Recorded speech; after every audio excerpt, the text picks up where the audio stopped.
Oruç da güzel geçiyor, zaman güzel geçiyor ama zorlukları var. Gümrük olsun, gümrük şartları olsun.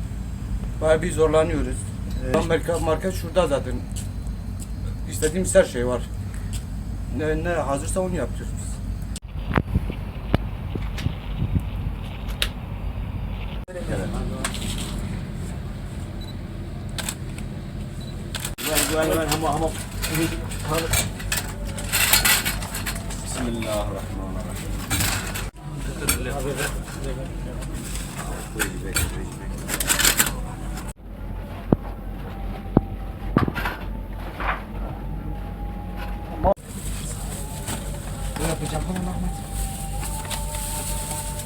بين يد الحمد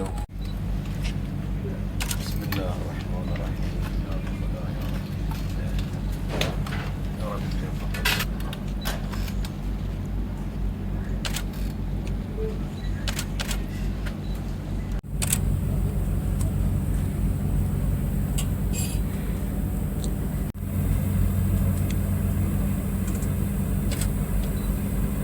Arkadaşlarla beraber yan yana geliyoruz.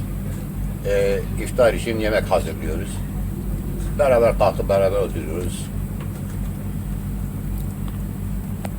Sahurda, iftarda hep birlikte mi? Sahurda, iftarda 3 araba beraberiz. 3 arkadaşla beraber kalkıp oturuyoruz. Beraber sahur yapıyoruz. İftarı da aynen öyle. Yani ayrılmıyoruz.